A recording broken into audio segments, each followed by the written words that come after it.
क्या आपने कभी महसूस किया है कि जब से आपने सिमरन शुरू किया है तब से आपके जीवन में कुछ अजीब लेकिन अद्भुत घटनाएं होने लगी हैं? क्या कभी ऐसा हुआ कि आप किसी व्यक्ति के बारे में सोच रहे थे और अचानक उसका फोन आ गया? क्या कभी बार बार एक ही संख्या आपके सामने आने लगी? क्या कभी बिना किसी कारण के आपके अंदर गहरी शांति उतर आई?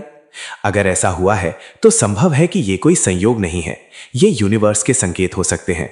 और जब कोई साधक लगातार सिमरन और भजन करता है तब उसके अंदर ऐसी चेतना जागृत होने लगती है जो सामान्य लोगों को दिखाई नहीं देती। आज की इस वीडियो में हम जानेंगे कि सिमरन करते करते साधक को कौन कौन से संकेत मिलने लगते हैं, कैसे यूनिवर्स उससे संवाद करना शुरू करता है और क्यों इन संकेतों को पहचानना आध्यात्मिक यात्रा में बेहद जरूरी होता है। वीडियो को अंत तक जरूर देखिए क्योंकि अंतिम संकेत सबसे शक्तिशाली माना जाता है। पहला संकेत, मन का शांत होना। साधना की शुरुआत में मन बहुत भागता है, कभी भविष्य की चिंता, कभी अतीत का पछतावा, कभी इच्छाओं का तूफान। लेकिन जब साधक नियमित रूप से सिमरन करता है तो धीरे धीरे मन की गति कम होने लगती है।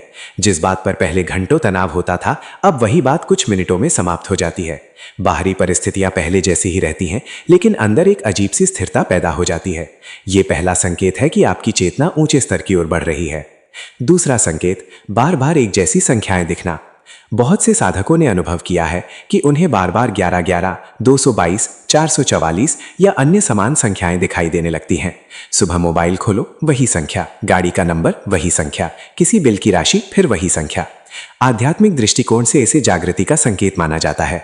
ये मानो ब्रह्मांड कह रहा हो तुम सही दिशा में आगे बढ़ रहे हो। हालांकि इन संकेतों में उलझना नहीं चाहिए, मुख्य उद्देश्य हमेशा सिमरन और प्रभु स्मरण ही रहना चाहिए। तीसरा संकेत, अंतर्ज्ञान का बढ़ना।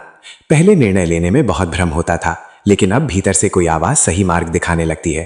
कई बार बिना किसी तर्क के आपको महसूस होता है कि क्या सही है और क्या गलत। बाद में घटनाएं साबित कर देती हैं कि आपका अनुभव सही था।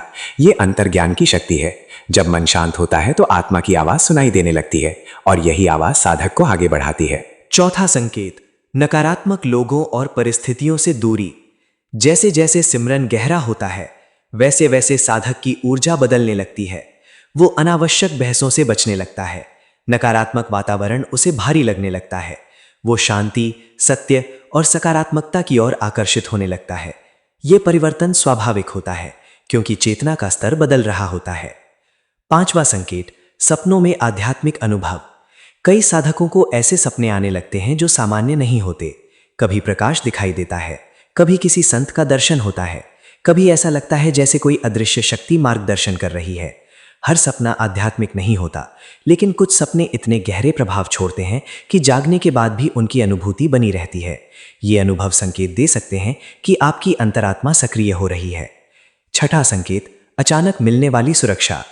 कभी कभी साधक ऐसे संकट से बच जाता है जो बहुत बड़ा नुकसान कर सकता था।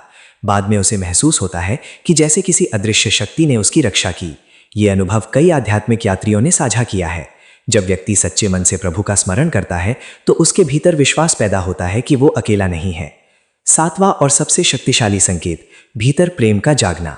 जब साधना गहरी होने लगती है तो व्यक्ति बिना कारण प्रेम महसूस करने लगता है, लोगों के प्रति, प्रकृति के प्रति, जीवन के प्रति और अंततः परमात्मा के प्रति। ये प्रेम किसी शर्त पर आधारित नहीं होता। यही आध्यात्मिक जागरण का वास्तविक संकेत है क्योंकि अंत में सारी साधना का उद्देश्य प्रेम और एकत्व की अनुभूति ही है। समापन, याद रखिए, यूनिवर्स के संकेत देखने का उद्देश्य केवल उत्सुकता नहीं है। वास्तविक लक्ष्य है अपने भीतर की चेतना को पहचानना। यदि आपको इनमें से कोई संकेत मिल रहे हैं तो अहंकार मत कीजिए, बस विनम्रता से सिमरन करते रहिए क्योंकि हर संकेत आपको मंजिल नहीं, मंजिल की दिशा दिखाता है और मंजिल है अपने वास्तविक स्वरूप को जानना। कहा जाता है कि इंसान पूरी दुनिया जीत सकता है लेकिन अगर वो अपने मन को नहीं जीत पाया तो उसकी सारी जीत अधूरी है। आज के समय में हर व्यक्ति किसी न किसी चिंता से घिरा हुआ है। किसी को धन की चिंता है, किसी को परिवार की, किसी को भविष्य की और किसी को अपने अस्तित्व की। हर कोई शांति चाहता है लेकिन शांति मिलती नहीं। हर कोई खुशी चाहता है लेकिन खुशी टिकती नहीं। ऐसे में जब कोई व्यक्ति सिमरन और भजन के मार्ग पर चलता है तो उसके जीवन में धीरे धीरे एक ऐसा परिवर्तन शुरू होता है जिसे शब्दों में पूरी तरह व्यक्त करना आसान नहीं होता। ये परिवर्तन बाहर से कम और भीतर से अधिक होता है। शुरुआत में शायद किसी को दिखाई न दे लेकिन समय के साथ उसका पूरा व्यक्तित्व बदलने लगता है। आज हम जानेंगे कि सिमरन करते करते एक साधक के अंदर कौन कौन से बदलाव आते हैं और क्यों ये बदलाव उसकी पूरी जिंदगी को एक नई दिशा दे देते हैं। मन का शोर धीरे धीरे कम होने लगता है।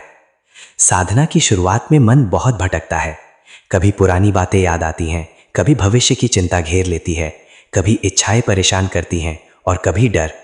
मन एक ऐसी मशीन की तरह काम करता है जो बिना रुके लगातार चलती रहती है।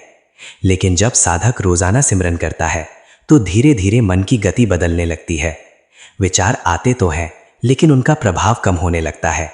जो बातें पहले कई दिनों तक परेशान करती थीं, अब कुछ ही समय में समाप्त हो जाती हैं। मन पहले जैसा अशांत नहीं रहता, अंदर एक नई स्थिरता जन्म लेने लगती है। यही आध्यात्मिक यात्रा की पहली सीढ़ी है। क्रोध पर नियंत्रण आने लगता है। क्रोध इंसान का सबसे बड़ा शत्रु माना गया है। क्रोध के समय व्यक्ति वो कह देता है जो उसे कभी नहीं कहना चाहिए। वो कर देता है जिसका उसे बाद में पछतावा होता है। लेकिन जब सिमरन जीवन का हिस्सा बन जाता है तो साधक धीरे धीरे प्रतिक्रिया देना कम कर देता है। पहले जहां छोटी सी बात पर गुस्सा आ जाता था, अब वही बात उसे उतनी प्रभावित नहीं करती। वो परिस्थितियों को समझने की कोशिश करता है। लोगों को दोष देने के बजाय उन्हें समझने लगता है। यही बदलाव उसे भीतर से मजबूत बनाता है। चिंता की जगह विश्वास आने लगता है। दुनिया का अधिकांश दुख चिंता से पैदा होता है। जो हुआ नहीं उसकी चिंता, जो खो गया उसकी चिंता, जो मिलना है उसकी चिंता। लेकिन जब व्यक्ति सिमरन करता है तो धीरे धीरे उसके अंदर विश्वास पैदा होने लगता है। उसे महसूस होने लगता है कि जीवन में जो कुछ भी हो रहा है उसके पीछे कोई गहरा उद्देश्य है। इसका मतलब ये नहीं कि समस्याएं समाप्त हो जाती हैं। समस्याएं आती हैं, लेकिन उनका बोझ कम हो जाता है, क्योंकि अब साधक अकेला महसूस नहीं करता। अकेलेपन में भी आनंद आने लगता है। बहुत से लोग अकेले रहने से डरते हैं। उन्हें हर समय किसी न किसी का साथ चाहिए। लेकिन सिमरन करने वाला साधक धीरे धीरे अपने भीतर एक नया संसार खोज लेता है। उसे एकांत बोझ नहीं लगता। उसे अपने साथ समय बिताना अच्छा लगने लगता है। वो भीतर की शांति को महसूस करने लगता है और यही अनुभव उसे भीड़ में भी संतुलित बनाए रखता है। दूसरों की गलतियां कम दिखाई देने लगती हैं। सामान्य व्यक्ति हमेशा दूसरों की कमियां खोजता रहता है। उसकी नज़र हर समय लोगों की गलतियों पर रहती है।